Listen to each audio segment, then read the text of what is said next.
dari sebelumnya ya Pak Hamra. Saya senang kalau diskusi Pak Hamra itu karena memang detail Pak dan jelas gitunya, urutannya juga jelas sehingga di kami penerimaannya juga clear Pak, nggak ragu-ragu gitu ya. Nah, mungkin ada sedikit Pak, sebelum kita ke sesi tanya jawab Pak. Eh, ini kan untuk yang Pelindo ini kan gabungan dari 4 ya, sebelumnya ada 4 4 perusahaan lah digabung menjadi satu. Dan daerah yang berbeda-beda ya Pak. Kalau saya lihat kan tidak hanya ada di Jawa tapi ada juga yang di luar Jawa. Nah, ini tadi yang sangat bagi saya, sebelum nanti saya ke teman-teman ya di rekan-rekan BUMN, kami harap ini bisa momen ini bisa dipakai banget untuk bertanya kepada Pak Hamra karena memang beliau memang ahlinya di dalam holding BUMN, prakteknya tadi menguasai sekali. Saya harap ada beberapa pertanyaan, silakan aja nanti diajukan ke kami. Ini Pak dari sisi manajemen Pak tadi yang agak tergelitik saya bahwa untuk menyamakan bahasa kalau tadi Bapak sampaikan dengan 4 perusahaan, kemudian manajemen juga berbeda-beda ya Pak ya. Mungkin kalau di level manajemen ini Pak yang saya agak ingin tahu Pak, sebenarnya bagaimana caranya tadi ada Bapak sampaikan awalnya tidak sama bahasanya, tapi kemudian alhamdulillah bisa kemudian bisa sama semua. Ini pertama inisiasinya, kemudian yang peran aktifnya itu dari mana Pak? Apakah memang dari pihak eksternalnya yang memang harus memberikan penekanan kepada manajemen atau dari internal manajemen sendiri kemudian bisa sama-sama membuat satu kesepakatan gitu Pak? Mohon mohon pencerahannya Pak Hamra. Baik, ini terima kasih nih pertanyaan ini memang sangat penting karena langkah awal yang harus dilakukan memang untuk memuluskan sebuah proses restrukturisasi. Jadi gini, kita punya 4 grup direksi, yaitu Pelindo 1, 2, 3, dan 4. Ya.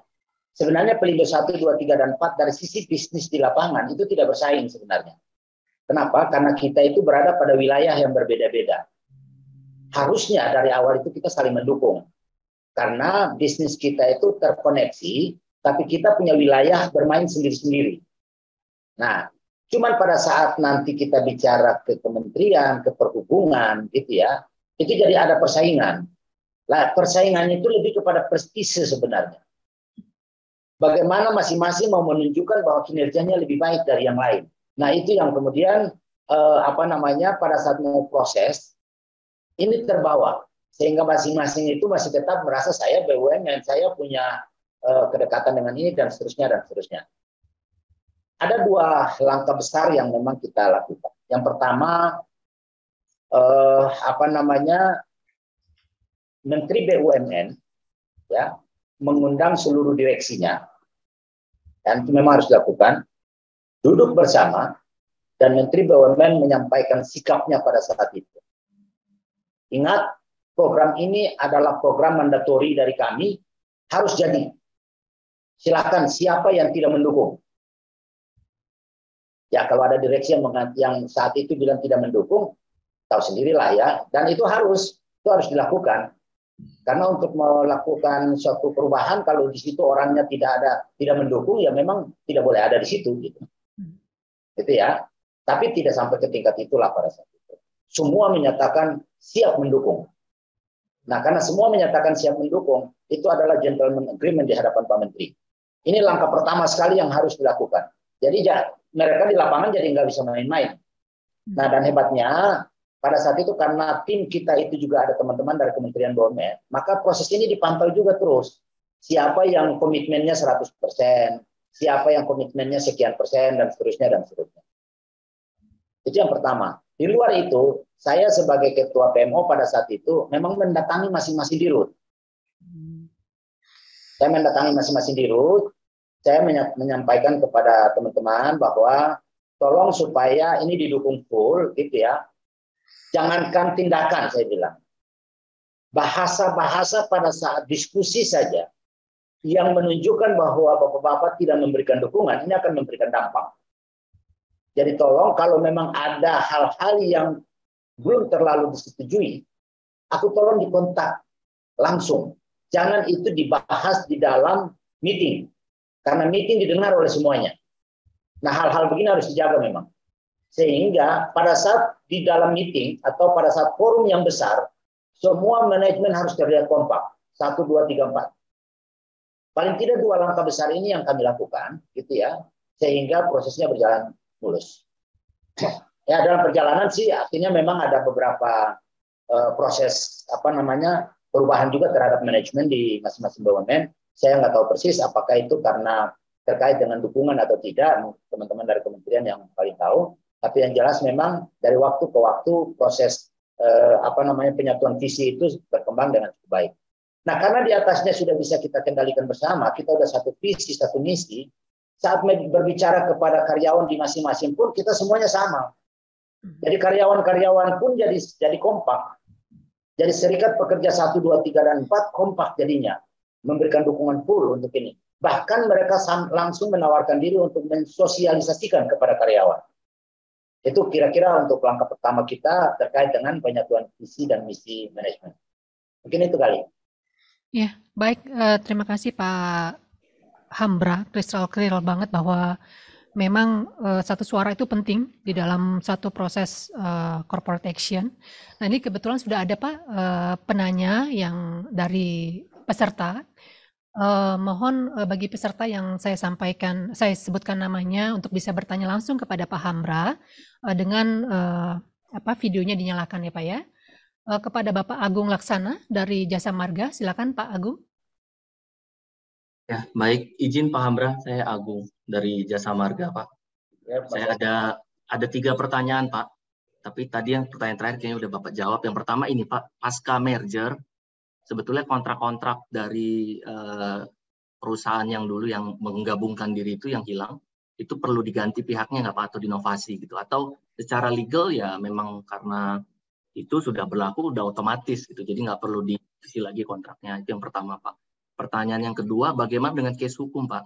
Case hukum bagi perkara-perkara yang sebelumnya menggabungkan diri yang hilang gitu, Pak. Kan yang surviving company kan sini Pelindo 2 ya, Pak.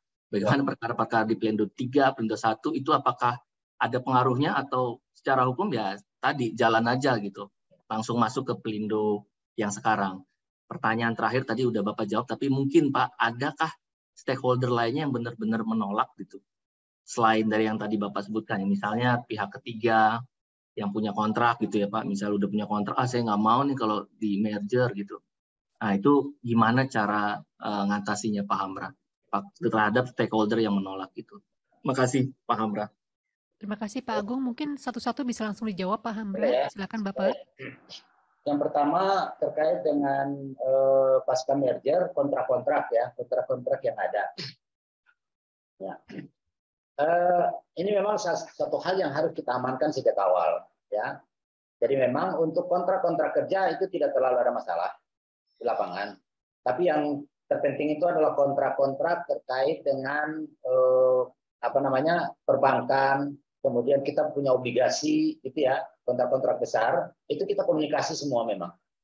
Harus ada komunikasi dengan mereka, dan kita mendapatkan clearance dari mereka. Siap, kami mendukung. Jadi memang sejak awal semua itu sudah kita persiapkan, dan karena proposal merger ini mungkin sangat menarik buat mereka, ya, dan mereka melihat sebuah harapan yang lebih besar, makanya kemudian itu tidak ada yang menolak sama sekali.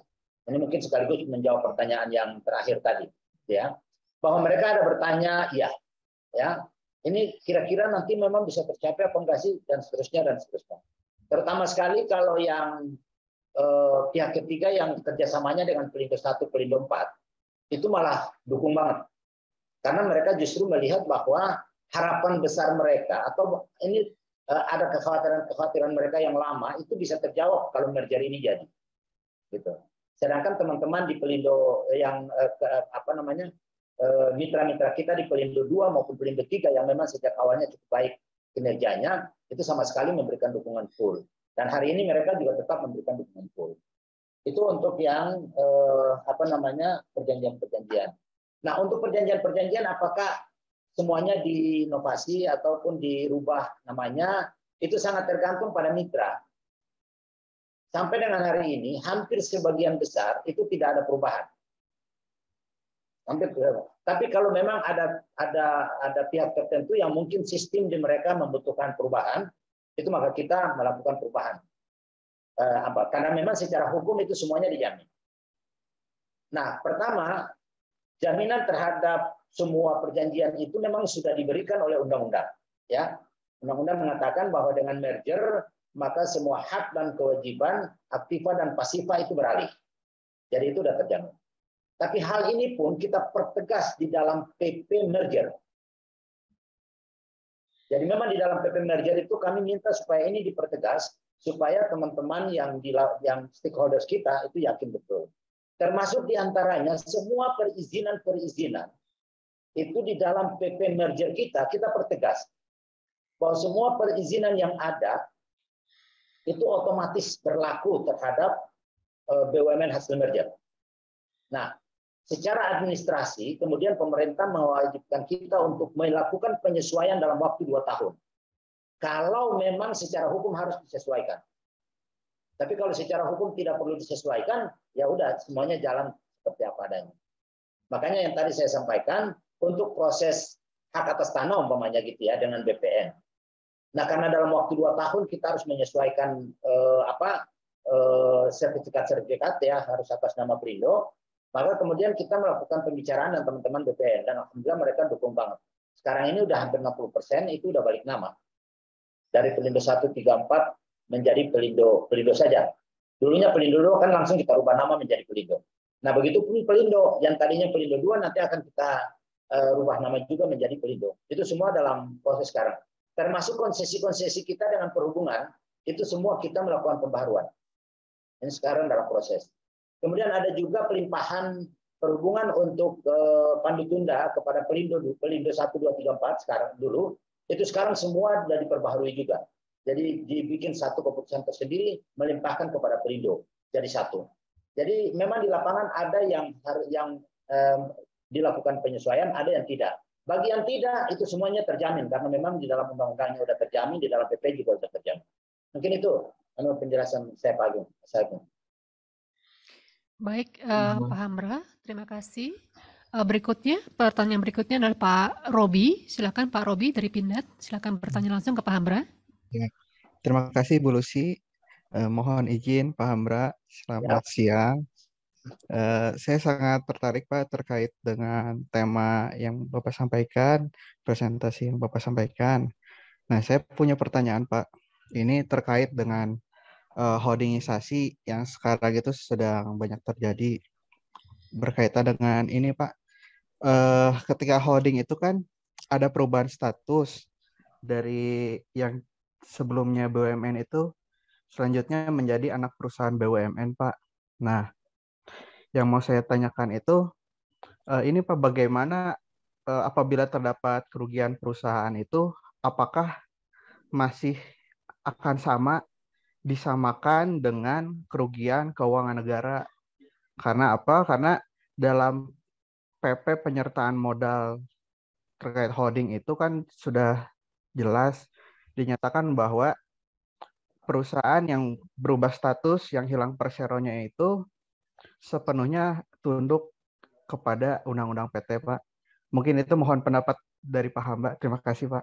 Saya mohon maaf, saya Robi dari PT Pindad. Terima kasih, Pak. Ya. Silakan Pak Hamra. Ya, makasih Mbak Lucy, Pak Robi. Yang pertama sebelum saya mungkin jelaskan terkait dengan BUMN yang menjadi anak, apakah kerugian di sana menjadi kerugian negara atau tidak? Mungkin secara umum aja dulu, Pak Robi. Ya. Kalau kita bicara dari sisi teori, ya, ini sekali lagi nih, kalau kita bicara dari sisi teori, saya kira para pakar hukum itu pada sepakat sebenarnya bahwa kerugian perusahaan ya kerugian perusahaan, karena itu merupakan entitas sendiri yang punya kekayaan sendiri dan seterusnya. Itu kalau kita bicara dari sisi teori hukum. Nah, BUMN saja gitu ya. Itu kalau dari sisi teori hukum kerugiannya ya kerugian perusahaan, gitu ya. Apalagi anak perusahaan. Nah, cuma dalam perkembangannya kemudian ada putusan-putusan pengadilan, ada putusan dari Mahkamah Konstitusi juga ya, yang kemudian mengkategorikan kerugian di BUMN itu menjadi bagian dari kerugian keuangan negara. termasuk diantaranya di dalam undang-undang tindak pidana korupsi, ya, kemudian undang-undang tentang pelaksanaan pemerintahan yang bebas dari KKN dan seterusnya. Nah, dari sisi kacamata APH, secara faktual di lapangan, itu ternyata ada kerugian di anak perusahaan. Ini kita belum bicara yang belum bicara yang ex BUMN loh ya. Yang kerugian di anak perusahaan, yang itu pun dimasukkan ke dalam ranah tindak pidana korupsi. BPK pun dalam melakukan audit ya di sebuah BUMN, dia juga melakukan hal itu sampai ke tingkat anak perusahaan. Jadi kalau anak perusahaan yang bukan ex BUMN saja itu bisa dilakukan, gitu ya, apalagi yang ex BUMN. Itu kira-kira analoginya. Dan secara faktual memang dari sisi BPK maupun dari sisi APH masih masuk sampai ke sana. Kalau mereka masuk di sana dengan menggunakan pendekatan tindak pidana korupsi, itu artinya kerugian di anak perusahaan, baik yang ex BUMN maupun tidak BUMN, itu dalam kacamata APH itu masih dianggap tetap sebagai kerugian keuangan negara. Kita nggak usah berdebat soal ini, karena ini diskusinya cukup panjang gitu ya. Saya sampaikan fakta yang ada untuk kita sama-sama paham. Itu kalau kita bicara terkait dengan kerugian keuangan negara, ya. Nah, kalau kita bicara kerugian keuangan negara kan sebenarnya itu kita bicara terkait dengan dua hal tadi ya, BPK, audit, kemudian APH dalam rangka penegakan hukum, terutama hukum anti korupsi. Tapi dalam proses bisnis, memang sudah banyak hal yang berbeda. Proses bisnis banyak hal yang berbeda. Kita tidak perlu lagi bicara sampai ke tingkat yang lebih tinggi untuk hal yang dilaksanakan di anak perusahaan. Tapi kalau anak perusahaan itu melaksanakan sesuatu yang merupakan penugasan pemerintah dari induk, ya tetap aja balik lagi di atas. Tapi bukan karena status dia sebagai anak perusahaan ex BUMN, tapi lebih karena dia melaksanakan tugas-tugas dari pemerintah. Itu Pak Robi. Baik, terima kasih Pak Hamra. Ya, Pak Robi, terima kasih. Baik, Pak Hamra, terima kasih. Memang untuk masalah kerugian ini ya Pak Robi, ya memang diskusinya panjang gitu ya, dan kita dari tim legal biasanya memang menjadi tantangan tersendiri untuk menjelaskan mengenai kerugian negara ini. Berikutnya pertanyaan selanjutnya adalah dari Jumriani dari kawasan industri Makassar. Dipersilakan. Langsung aja disampaikan ke Pak Hamra. Siap, terima kasih. Terima kasih Ibu. Silakan Bu. Buat Ibu moderator, terima kasih Pak Hamra. Saya dengan Jumriani dari kawasan industri Makassar, Bapak. Izin, ini kan kebetulan kawasan industri Makassar juga sudah masuk dalam holding Dana Reksa, Pak. Nah, sebelumnya kalau sebelum holding, statusnya kita kan kawasan-kawasan itu masih persero, masih ada persero gitu Pak. Nah, dengan holding, dengan berlakunya holding, kata persero itu sudah mulai dihilangkan. Nah, pertanyaannya bagaimana dengan dokumen-dokumen perusahaan kami yang sudah terlanjur menggunakan persero Pak, termasuk logo misalnya, atau kalau misalnya seperti kertas-kertas, kertas kop misalnya, itu mungkin karena barang habis bisa dicetak lagi dengan versi terbaru. Tapi kalau misalnya seperti dokumen pertanahan SHGB misalnya, apakah persero itu juga harus dihilangkan gitu Pak? Terima kasih Pak Hamra. Terima kasih banyak. Nah, ini apa namanya? Kalau di kami yang Pelindo, kebetulan memang berubah nama juga di Pelindo. Jadi memang semuanya kita melakukan penyesuaian. Jadi bukan hanya persero yang hilang. Tapi kalau dokumen-dokumen yang lain semuanya kita sesuaikan. Nah, kalau yang kayak dokumen pertanahan gitu ya, kalau kita bicara administrasi yang benar, itu memang harusnya juga disesuaikan. Kenapa? Karena persero itu ya dia ada di anggaran dasar dan itu bagian dari nama. Jadi kalau kita bicara di namanya kan perusahaan perseroan dalam kurung persero PT bla bla bla bla bla gitu ya. Itu kalau dan itu kemudian masuk dalam semua dokumen. Nama itu kemudian berubah menjadi PT Persero. Cuman menurut saya itu harusnya sesuai dengan kebutuhan saja. Karena di lapangan pun tidak terlalu banyak yang mempersoalkan. Ini akan jadi persoalan kalau kemudian nanti jadi masalah. Contoh, terhadap aset tanah tertentu, ya terhadap aset tanah tertentu, itu kemudian ada gugatan. Orang bisa saja menggunakan perbedaan nama ini untuk mendiskreditkan kita lah di pengadilan. Itu bisa terjadi seperti itu. Dan dari sisi proses di BPN, untuk merubah nama seperti begitu tuh bayarnya nggak mahal, Bu. Satu sertifikat kalau saya nggak salah hanya 50.000. Nah, jadi kalau daripada kita nanti di belakang hari ya bisa di challenge dan lain sebagainya, ya lebih baik proses itu tetap dilaksanakan karena biayanya cuma 50.000 juga. Berbeda kalau seperti kita nih beralih dari yang lain masuk ke perusahaan lain, itu masih dihitung sebagai pengalihan aset. Kalau pengalihan aset itu bukan BPHTB, PNBP-nya yang tadi biaya administrasi tadi itu cukup besar, sangat tergantung pada luasannya. Tapi kalau cuma ganti dari perusahaan perseroan Persero PT Kima menjadi PT Kima tanpa Persero, itu cuma Rp50.000. Kalau saya boleh saran, lebih baik itu disesuaikan supaya nanti di belakang hari tidak menjadi persoalan. Gitu, Bu. Izin Pak, Ya. Kalau misalnya ini kan kita jujur kalau secara aturan memang biasanya sih sama dengan bahasa orang BPN juga, ngurus HPL tuh gampang kok, mudah kok, dan itu cepat gitu Pak. Tapi kenyataannya kami ngurus HPL tuh bisa sampai 8 tahun Pak. Kalau HPL ngurus baru, Bu. Iya, kalau ngurus baru. Cuman kalau misalnya apakah memang pada saat penggantian nama menghilangkan kata Persero itu juga sesimpel itu gitu Pak? Itu sih pertanyaannya. Kalau misalnya biayanya sih mungkin ya sepanjang bisa dipertanggungjawabkan itu tetap kita bisa lakukan Pak. Cuman persoalan yang sebenarnya yang di bawah tangan ini yang jadi persoalan sebenarnya Pak. Makanya Bu, Ibu dan teman-teman yang anggota holding harus bicara dengan holding dan itu sama-sama holding datang ke BPN. Teman-teman BPN terutama di kantor pusat itu Bu, itu sangat-sangat mendukung proses-proses restrukturisasi kita. Khusus untuk kami aja Bu, contohnya untuk kami ya. Itu awalnya masih ada dua pandangan ya. Untuk aset-aset yang beralih ini, apakah dia harus untuk HPL nih. Kalau untuk HGB semua aturannya udah jelas. Kalau HPL yang aturannya sekarang belum terlalu jelas.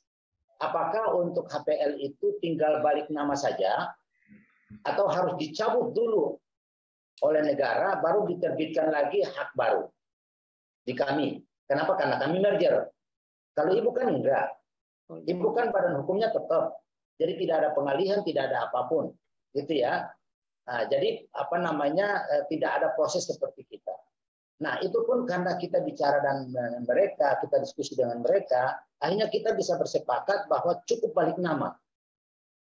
Karena cukup balik nama, maka yang namanya proses pengukuran ulang, ya, proses penarikan titik koordinat apa segala itu udah nggak perlu lagi. Nah, itu pun sama dengan yang Ibu. Mestinya tuh kalau dibawa nanti ke teman-teman BPN, bicara dengan teman-teman BPN, mereka bisa mengeluarkan surat kepada BPN masing-masing untuk melakukan itu hanya balik nama. Dan kami sudah mendapatkan itu, Bu. Makanya kami bisa melakukan perubahan nama sudah sekitar hampir 60% dari kita seluruh Indonesia itu udah balik nama tanpa macam-macam, Bu. Ya, tanpa hilir mudik dan lain sebagainya. Itu alhamdulillah tuh bisa berjalan. Dan itu ada surat langsung dari BPN pusat ke masing-masing BPN wilayah.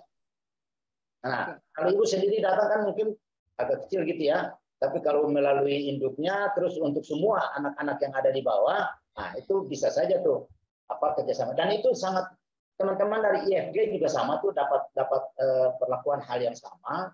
Kemudian kemarin tuh kalau saya nggak salah juga dari Bank Syariah juga sama. Itu sangat kooperatif teman-teman di BPN. Itu kira-kira Bu yang bisa dilakukan, yang kami lakukan juga Bu. Baik, terima kasih Pak Hamra. Terima kasih Ibu. Memang penting untuk komunikasi ya Bu ya. Ini masih ada beberapa pertanyaan Bu, makanya saya mohon maaf saya potong dulu ya Bu ya. Kita kasih kesempatan teman-teman yang lain. Berikutnya kepada Pak Bimo dari Jasa Tirta II. Kami persilakan Bapak.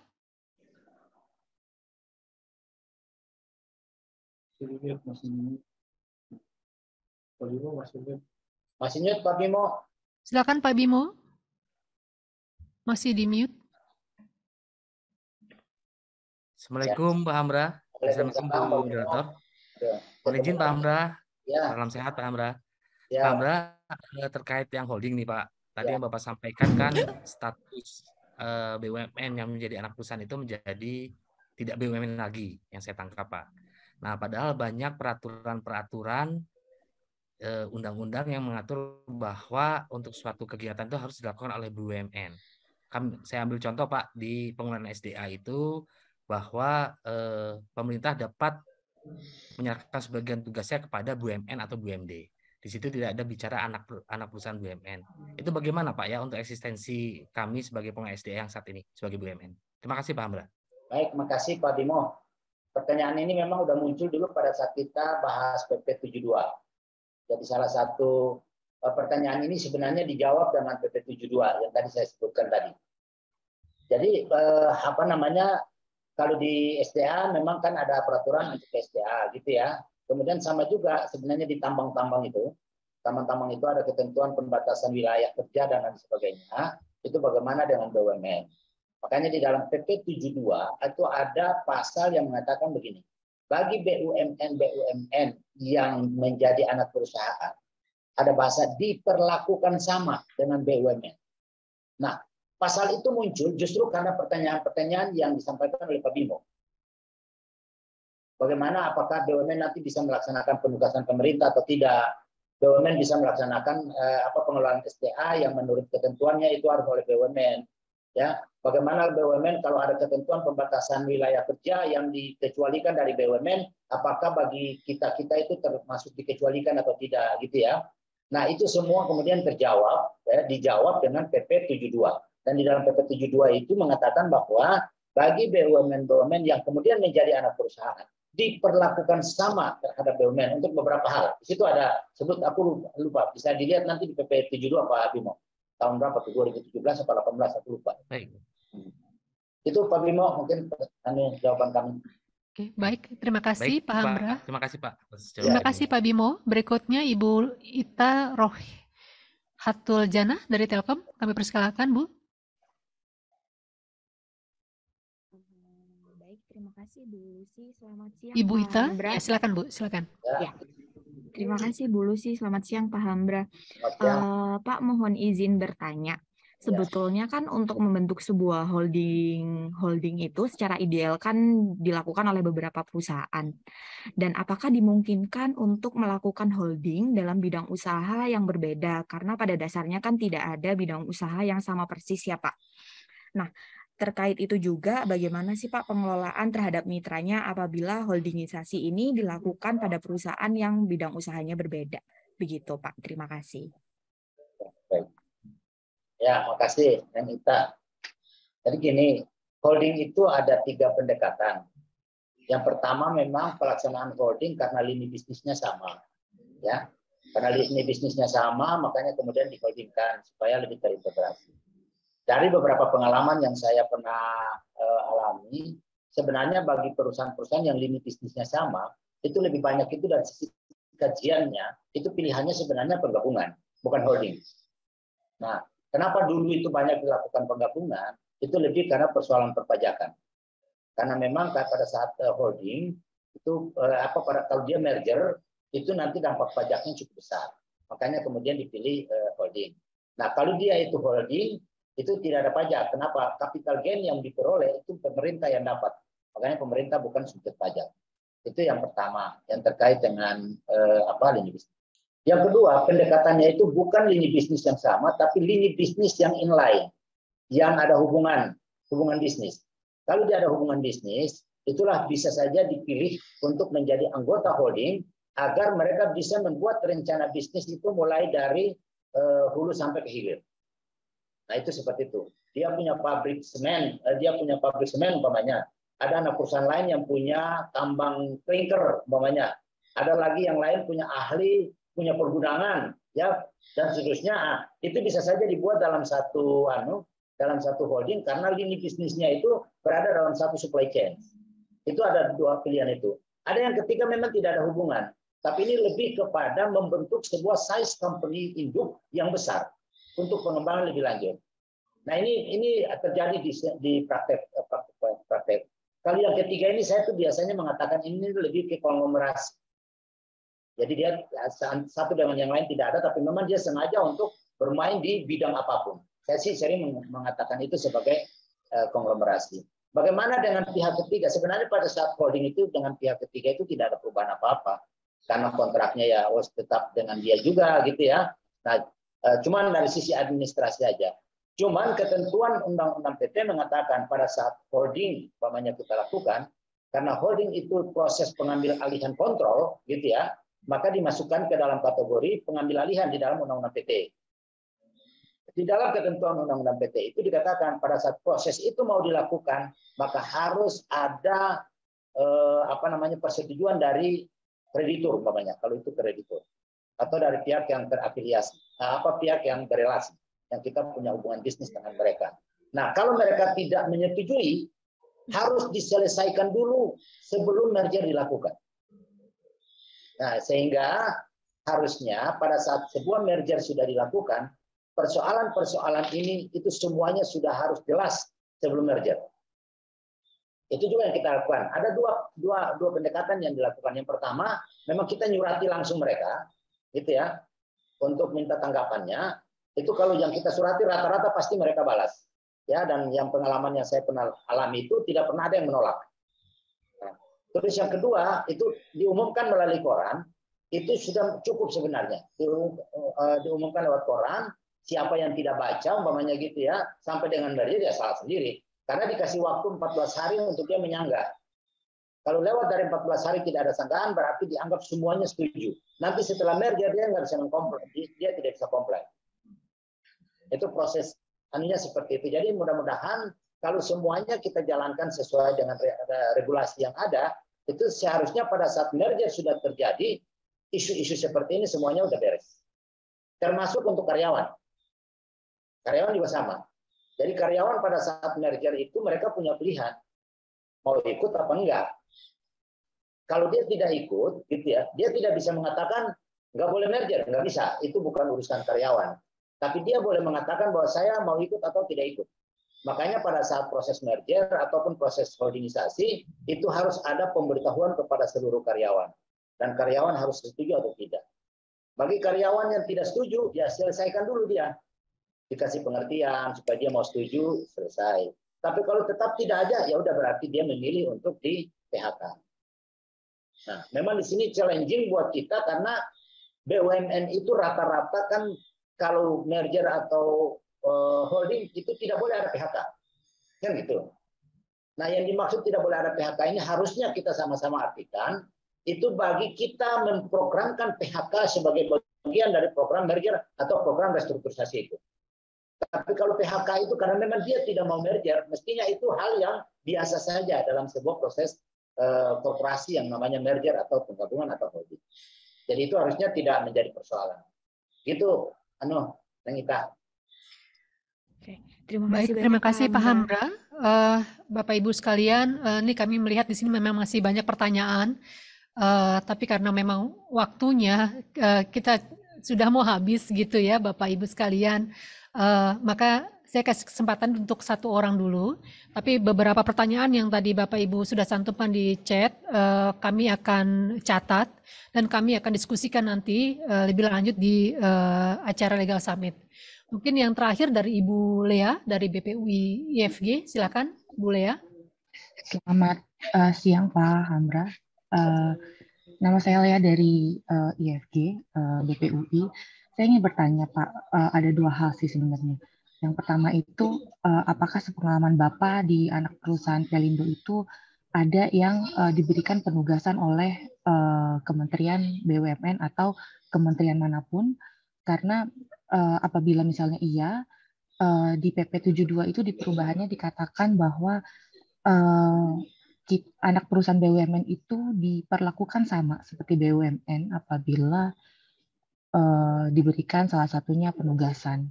Nah, ada sehubungan dengan hal tersebut, apa tanggapan Bapak dan bagaimana jadinya status anak perusahaan BUMN, anak perusahaannya Pelindo, karena kan jadinya kalau misalnya diperlakukan sama seperti BUMN, berarti peraturan-peraturan yang berlaku itu most likely sama gitu ya Pak. Kira-kira tanggapan Bapak mengenai hal tersebut bagaimana? Terima kasih Pak.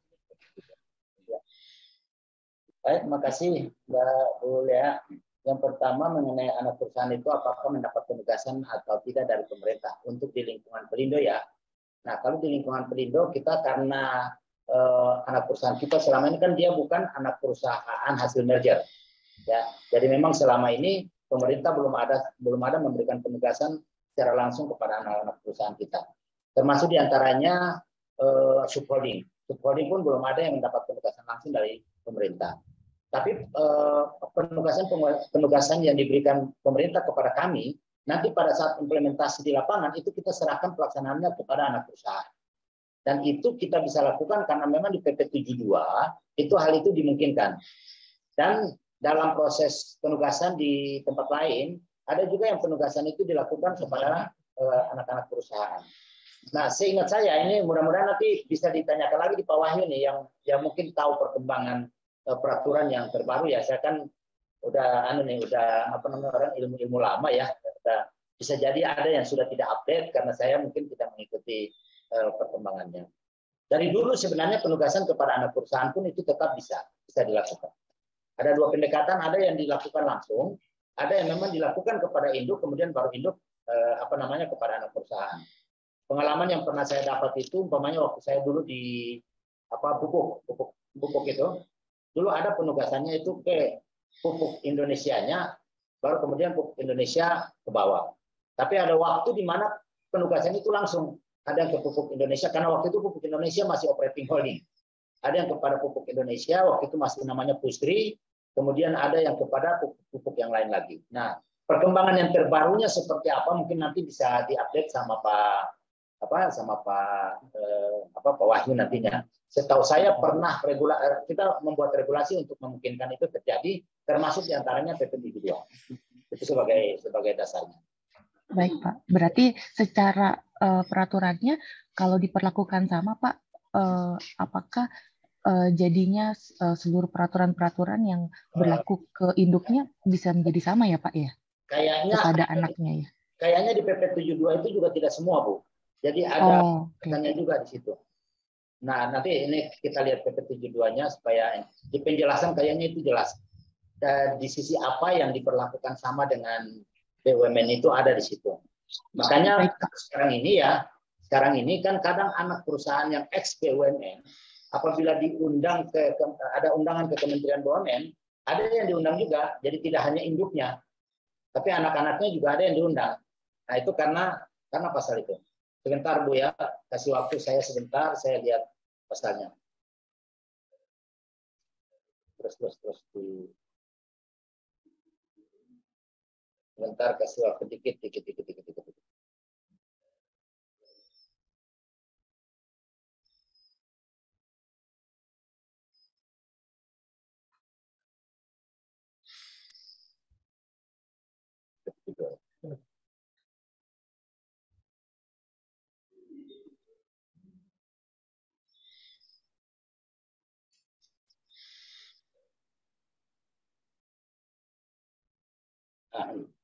Anak perusahaan BUMN sebagaimana dimaksud pada diperlakukan sama dengan untuk hal sebagai berikut. Satu, mendapatkan penugasan pemerintah atau melaksanakan pelayanan umum. Ini tegas. Jadi untuk bidang itu pemerintah bisa memberikan itu langsung kepada anak perusahaan. Kemudian yang kedua, mendapatkan kebijakan khusus negara dan atau pemerintah termasuk dalam pengelolaan sumber daya dengan perlakuan tertentu sebagaimana diberlakukan bagi BUMN. Kalau yang ini pertanyaannya, jawabannya kepada Pak Bimo tadi yang pertanyaan Pak Bimo dalam rangka penugasan untuk mengelola sumber daya air. Jadi untuk penugasan pemerintah itu boleh, kemudian untuk anak perusahaan itu mengelola sumber daya alam dan seterusnya atau kebijakan-kebijakan tertentu dari pemerintah itu juga boleh. Jadi hanya untuk dua hal ini. Di luar itu dia tidak diperlakukan sebagai BUMN. Baik. Terima kasih paham penjelasannya. Baik, terima kasih Ibu, terima kasih Pak Hamra dengan berakhirnya tadi sesi tanya jawab. Dengan ini maka selesai untuk tanya jawab dan kami terima kasih kepada Bapak Ibu sekalian telah mengajukan pertanyaan dan mudah-mudahan materi ini bisa menjadi masukan, dan tadi saya sudah koordinasi dengan panitia di sini, materi nanti disampaikan kepada Bapak Ibu sekalian sehingga bisa dipelajari dan kemudian bisa menjadi bahan referensi. Terutama tadi jelas banget Pak Hamra sampaikan bahwa ini prakteknya, jadi ini benar-benar kita tahu dari teori, praktek, dan kemudian apa sih di belakang itu gitu ya, prosesnya sampai tadi Pak Hamra sampaikan jangan ditiru gitu ya, itu memang agak-agak waktunya kita lihat mepet sekali. Pak Hamra, ini sebelum kita tutup Pak Hamra kan juga jadi Dewan Pengawas di Forkom BUMN ya Pak. Ya, Kami mohon Pak ada closing statement di sini buat kami juga untuk anggota Forkom BUMN Pak. Monggo Pak. Baik teman-teman semuanya, satu hal yang mungkin kepada teman-teman, terutama sekali kepada insan-insan hukum, ya, terlepas dari pengalaman saya waktu masih di Kementerian BUMN, kemudian dari obrolan-obrolan saya dengan teman-teman di kementerian yang sekarang, satu yang mungkin saya mohon kepada kita semua insan hukum, itu kita harus agak lebih perhatian atau engah gitu ya, apabila ada proses-proses regulasi atau deregulasi yang dilakukan, baik itu oleh Kementerian BUMN maupun yang di luar Kementerian BUMN. Jangan sampai kita kurang perhatian terhadap hal itu, regulasinya jadi, kita baru kaget. Padahal mungkin regulasinya tidak menguntungkan buat kita. Nah, termasuk diantaranya beberapa program yang sedang dijalankan oleh teman-teman dari Kementerian BUMN, kemudian kita juga ikut, itu juga kalau bisa itu ada perhatian, terutama teman-teman yang melakukan restrukturisasi gitu ya. Ada beberapa kebijakan yang digodok dalam rangka restrukturisasi, itu kalau umpamanya memang dari kita punya visi, punya pandangan terkait dengan itu, mohon itu bisa memberikan dukungan supaya semuanya nanti berjalan smooth pada saat di akhir. Kami dulu pengalaman waktu kita Pelindo itu kita agak sedikit telat sebenarnya, walaupun sebenarnya masih bisa kita atasi. Itu pada saat proses perubahan peraturan Menteri Keuangan, itu kita sedang dalam proses merger. Ada perubahan yang sebenarnya itu berdampak pada kita, ya. Nah, kita waktu tahu dan kita datang itu udah agak telat. Nah, jadi pengalaman ini mungkin teman-teman yang lain yang mungkin dalam proses ekstrak itu bisa memantau terus seperti itu. Bisa selalu berkoordinasi dan berdiskusi dengan teman-teman Kementerian BUMN, karena teman-teman Kementerian BUMN pasti sangat paham tentang perkembangan regulasi, baik di internal kementerian maupun di luar kementerian. Itu yang kedua, mungkin kepada forum hukum, ya kita harus lebih intens lagi berkomunikasi Bu, supaya kita satu dengan yang lain, ya, bisa sharing pengalaman, ya, bisa saling tukar pikiran, ya, dan lebih dari itu mungkin bisa saling kerjasama juga.